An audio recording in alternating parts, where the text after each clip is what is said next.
لبيك اللهم لبيك لبيك لا شريك لك لبيك. Kabar baik datang dari Tanah Suci. Klinik Kesehatan Haji Indonesia atau KKHI di Mekah akhirnya kembali beroperasi. Menteri Agama Republik Indonesia yang juga Amirul Hajj 2025 Nasaruddin Umar pada Selasa 3 Juni 2025 menyampaikan rasa syukurnya. Menurutnya, ini buah dari pendekatan diplomatik antara Indonesia dan Arab Saudi. Sebelumnya, KKHI sempat tidak diizinkan melayani karena regulasi baru Saudi. Regulasi itu mewajibkan semua jemaah dirawat di rumah sakit pemerintah Saudi. Namun, Menak Republik Indonesia melobi langsung Menteri Kesehatan Arab Saudi yang menjelaskan pentingnya KKHI bagi jemaah Indonesia.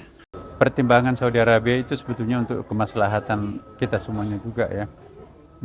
Beliau Menteri Urusan Haji membayangkan lebih dari 30.000 akan melakukan tanazul, bersamaan juga semuanya negara akan melakukan seperti itu.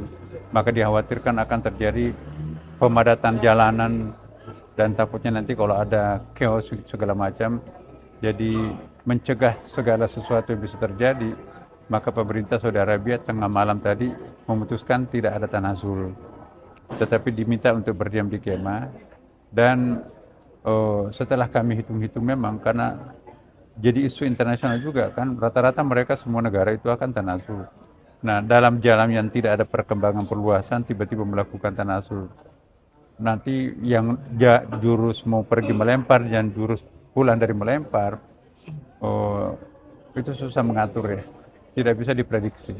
Apalagi nanti kalau di Indonesia saya jamin insya Allah mengikuti jam-jam pelemparan yang sesuai ditetapkan. Tapi negara-negara yang lain kan memperebutkan waktu-waktu tertentu, misalnya habis duhur.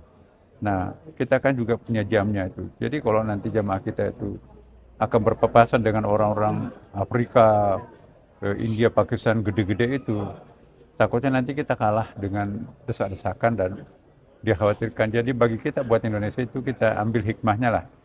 Memang kita sudah siap segala sesuatunya termasuk busnya.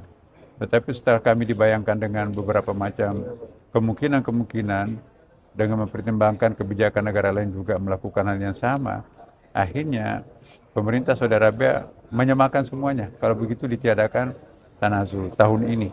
Nanti akan dievaluasi tahun depan dengan mungkin meningkatkan kualitas kapasitas jalanan dan mungkin juga ada yang perlu ditingkat dan seterusnya.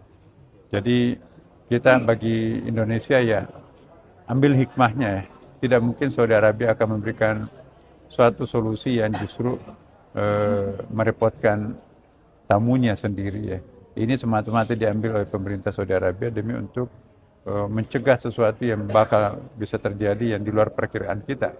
Nah bagi kita, mereka lebih tahu dari kita. Oke, apa lagi?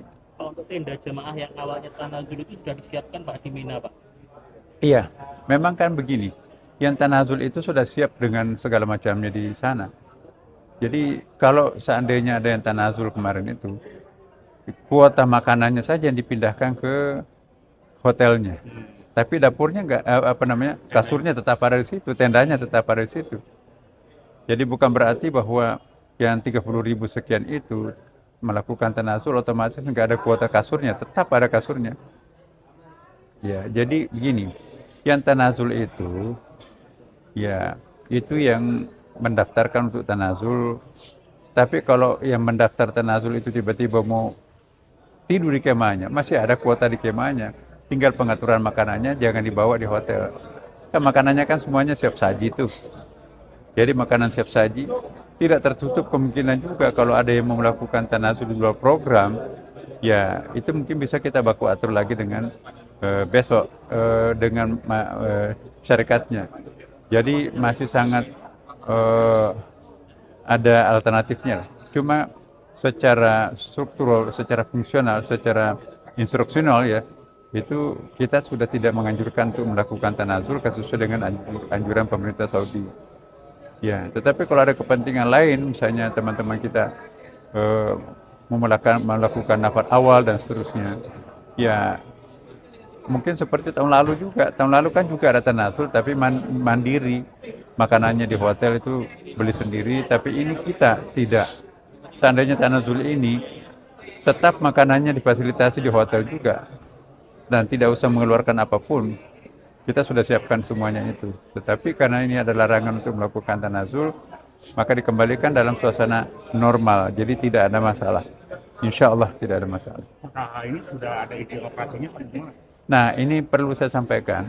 KKH ini seperti yang kita saksikan tadi, itu tidak boleh sama sekali melakukan tindakan di KKH ini.